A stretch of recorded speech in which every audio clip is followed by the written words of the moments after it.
I want to talk to you guys about why did people fall for Adolf Hitler. People who studied the Holocaust talk more about the propaganda of the Nazis than they do about why did people fall for the propaganda. They will show us the posters that the Nazis would put up and they will say, "Oh, look, you see the Nazis portrayed the Jews as rats and as parasites." But people didn't just wake up in the morning and say, "Oh, well, the government has shown us that the Jews are rodents and parasites, so yeah, I'm just going to believe in the government." People aren't that stupid. People didn't actually believe that the Jews were actual rodents or actual parasites, but they believed in the dehumanization of the Jews. They believed in taking away their humanity. The question is why? Why and how did people get to that point?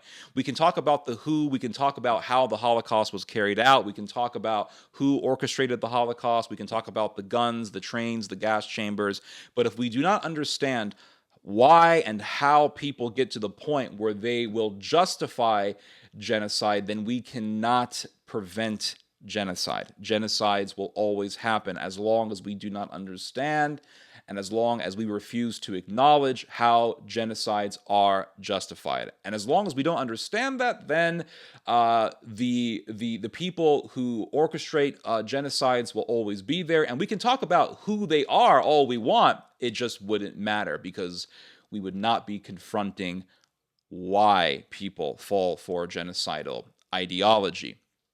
And here is the thing that is so scary about genocide. Genocides are justified by facts. And I've never heard anyone say this. I've never heard anyone bring this up. But genocides are justified by facts. The genocidal ideologues will point to real events. They will point to facts. They will point to real information. And they will say, here is the solution. There is no other solution but extermination. You see this sort of thing with people online who want eugenics. They will say, well, blacks are genetically more prone to violent behavior. Blacks are criminals, or you have a lot of blacks who are criminals because of their genetics. And so this is the reason why we need eugenics. And so they will push the solution as eugenics. And then when they are confronted or when people disagree with them, they always say the same thing. They say, I am just presenting facts. Genocide is justified by facts. And if we don't understand this, then we cannot prevent genocide. Because the reason why people get to the point where they will fall for a leader like Adolf Hitler and they will fall for genocidal ideology is because they see something that bothers them or they have experienced something that greatly disturbed them. And so they are looking for a hero. They're looking for a savior. In comes Adolf Hitler.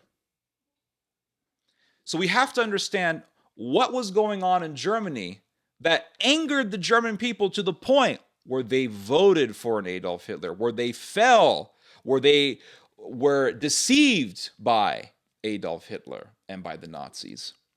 And they became ecstatic, they became exuberant, they were crying, they became hysterical for Adolf Hitler. How do people get to that point? And then you read about the terrorism that was going on before Adolf Hitler took power. You read about, for example, the Hamburg uprising, where you had communist insurgents doing a massive act of terrorism, where dozens of police officers were killed, where dozens of civilians were killed. And the communist terrorists were followers of Leon Trotsky. This would be like if a bunch of Muslims decided to do an intifada and they were followers of some famous imam somewhere. These communists were followers of Leon Trotsky and they wanted Trotsky to lead their insurgency. Leon Trotsky was Jewish. And so here you have all these German people who are terrified of Bolsheviks and communists taking over their country, and they're reading about how the Bolsheviks are committing mass murder in Russia. And then you have people in Germany saying, we need that here in Germany. And they want Germany to become a communist state. And not only do they talk about making Germany into a communist state, they actually try to carry it out. They actually carry out a massive insurgency against the German state. And they talk about how they want Leon Trotsky to lead their revolution. And then you have the Spartacist uprising. The Spartacist uprising was actually before the Hamburg uprising, regardless. The Spartacist uprising was also a part of a communist uprising. I believe it was a communist slash far left uprising. And it was led by Rosa Luxemburg. Rosa Luxemburg was also Jewish. And the insurgents wanted to take over Germany, make it into a socialist state. And imagine yourself as a German at that time. You're reading about mass murder going on in Russia by the Bolsheviks. You have the White Army trying to fight off the Red Army. You have communists in your own country who want to bring all of that chaos and violence in your country. And you see the communist terrorism. In comes Adolf Hitler to save the day, to save your country from the Jewish terrorists. And they point to things that are true. They point to the communist threat. Was not communism an actual threat? Was it not real? It wasn't fake. So they pointed to something that was a real danger to the country. And that's why people believed in Adolf Hitler. That's how they got to the point. And you could have said, hey, guys, don't follow Hitler. Hitler is bad. And they would have said what? They would have said, we are dealing with a real threat, the real threat of communism. I am just stating facts. No, he hates the Jews. He's anti-Semitic. And they would tell you what? We're just quoting facts. The fact is that there were a lot of Jewish communists. That is a fact. The fact was that there was a communist uprising, the Spartacist uprising, which was led by Rosa Luxemburg, who was Jewish. And so they pointed out to real things. They pointed to real things to justify it by not addressing the realities surrounding the popularity of the Nazis. We actually do a disservice to the study on the Holocaust because you have all these academics on the Holocaust, and like I said, they talk more about the propaganda of the Nazis than they do about why people fell for the propaganda. And by doing so, they do a disservice to the study on the Holocaust. Because what is the purpose of studying the Holocaust? The purpose of studying the Holocaust is to prevent another Holocaust. That is the reason why. We do not study, or I should say, we shouldn't study, because maybe some people do just study the Holocaust for the sake of studying the Holocaust, but we should not be studying the Holocaust for the sake of studying the Holocaust. We shouldn't be studying the Holocaust because because it's just a horrific story and people can make movies about it, like Schindler's List or The Pianist. We should be talking about the Holocaust to prevent another Holocaust. That is the reason why we study the Holocaust, or at least that's the reason why we should be studying it. With that understanding, with that purpose behind studying the Holocaust, then we have to emphasize what was going on before the Holocaust that got people to the point, to where they were believing in Adolf Hitler. And the reason why this is so vital is because, well, this is how we prevent a future Holocaust. How does that work? Well, let me just explain something. If we do not understand why people believed in Adolf Hitler, if we believe that the people just woke up one day and decided to believe in Nazism, this is what happens. This is the result.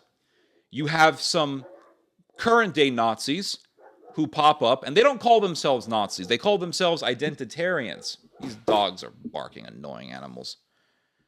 They call themselves identitarians, right? Let's just say this hypothetically. And they say, well, we need to kill all of these migrants. And a lot of the people who were behind the migrant crisis are Jews. So we need to get rid of the migrants and we need to get rid of the Jews. We got to kill the migrants and kill the Jews, right? And you come up and say, no, wait a second. This is like Nazism. What would they argue? They would argue the Nazis woke up for no reason at all. They incited the people to hatred. We're not doing that. We are actually pointing to real facts. We're actually pointing to real facts.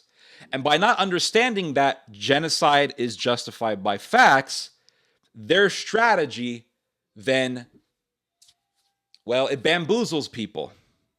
Yeah, you see, they're not Nazis. They're actually pointing to real facts. The Nazis didn't point to real facts. The Nazis were just lunatics who said things out of their ass. You know, they just made up things. But these people, they're pointing to real facts. And so people fall for future Nazis, or they fall for current Nazis, present day Nazis, because they don't understand that genocide is justified by facts. They think, or they would think in the future, that a genocide would be an actual solution to a real problem. They don't really talk about how the Nazis presented the solution of extermination to actual problems, or they pointed to real problems to justify the policy of extermination. So this is the reason why. And there were people who were talking about this stuff back in the 1920s. There were people who warned about this. For example, Hilaire Belloc, he wrote a book called The Jews. And he wrote this book, I believe, in 1921. And in this book, Hilaire Belloc talked about how there were actual grievances that people in Germany had, that there were actual issues that people had. And he said that if these issues are not dealt with in a civil manner, they will be dealt with in a violent manner. And this is what he wrote in 1921. Many years before the Nazis took power. He said, quote, "The forces driving the men towards the anti-Semitic camp are far stronger than the forces acting upon these old hobbies of women's suffrage, of prohibition, and the rest. They are personal, intimate forces arising from the strongest racial instincts and the most bitter individual memories of financial loss, subjection, national dishonor. For instance, any German today to whom you may talk of his great disaster will answer by telling you that it is due to the Jews, that the Jews are preying upon the fallen body of the state, that Jews are rats in the Reich." And he predicted that eventually, it will break out, all of this anger will break out into violence. He warned about the Holocaust. Hilaire Belloc did. And people today accuse him of anti-Semitism and all that. And what do we have today? We have people who have grievances against the migrants, and they say the migrants are ruining the country. The migrants are destroying Germany. The migrants are a threat to the homogeneity of the German nation. And they are also saying that the people who are behind the migrant crisis, the people who are behind the policy of mass migration, are Jews. And I'm really, really worried that when the Vikings wake up, and if they see, okay, our country has been destroyed with Muslim mass immigration by these politicians, these journalists, and the Jews. Right. They will say, who must we get rid of? The politicians, the journalists, and the Jews. Right. And the Jews won't put up as dangerous a fight as some of the other folks, so then we could kick them around, right? Yeah. Okay, so then let's see if... And they want to go after the Jews. And there are too many people today who are saying, oh, they're pointing to facts. They're just pointing to facts. And if you say, no, this is basically a repeat of Nazism, what do they always say? They say, oh, no, it's not. The Nazis were just lunatics, right? This is if they're trying to be deceptive, because these people actually do believe in Nazism. But they will try to be deceptive, and they'll say, no, the Nazis were just lunatics. We're actually pointing to facts. And people get bamboozled by this strategy. Why? Because genocide is justified by facts, and they don't teach this. They don't emphasize on this. And if more and more people understood this, then more and more people would be able to say, wait a second, we've seen this before. The Nazis justified genocide by pointing to facts, just like people are starting to do today. And that's why it's so dangerous. Genocidal ideology is a lot more dangerous than we think. See, we think of genocidal ideology as just a bunch of lunatics in a cafe who are like, oh, we should just kill these people. Why? Oh, for no reason at all, because I just hate them. I just hate looking at them. You know, the way they look. I just hate the way they look. And that's not how it is. That's not how it is. If that were the case, then nobody would really believe in these ideologues, because people aren't that stupid. The reality is, genocidal ideologues are a lot more intelligent than people think. The reality is that genocidal ideologues will point to real grievances to get people to believe in their solution of extermination. And that's how it works. They take facts and they misconstrue them to justify something murderous. We see this in the life of Jesus Christ, when the people who wanted to kill him said that he declared that the temple will fall down, that the temple will come tumbling down, and that he was the Son of God. And they stated this fact to make it seem as if Jesus was trying to do a revolution against the Caesar. They portrayed Christ as a terrorist, and then they declared with feigned piety, feigned patriotism, that we have no king but Caesar. This man has declared himself to be the king of the Jews, but we have no king but Caesar. So what do we see in the life of Christ? What do we see in the murder of Christ? In the crime that was done against Christ? We see a mob of ideologues pointing to facts, exaggerating them, misconstruing them, to justify the murder of an innocent man. And in doing this, or really while doing this, presenting themselves as patriots for the state. And we see this in every genocide. Taking facts, exaggerating them, misconstruing them, while presenting yourself as the biggest patriot. And if you can get enough people angry, and if enough people are angry against another particular people, then that is a prime environment for a genocidal ideologue to come in, present himself as the savior, and get people to follow him. And the end result of that is genocide and concentration camps. And that's the sad reality. And as long as we don't understand that, then we're always going to fall. People will always fall for genocidal ideology, because they will always believe that their savior is simply pointing to facts.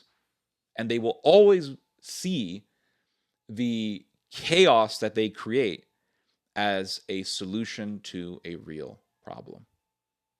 Genocide is justified by facts. Anyway, you guys just heard some theology, God bless.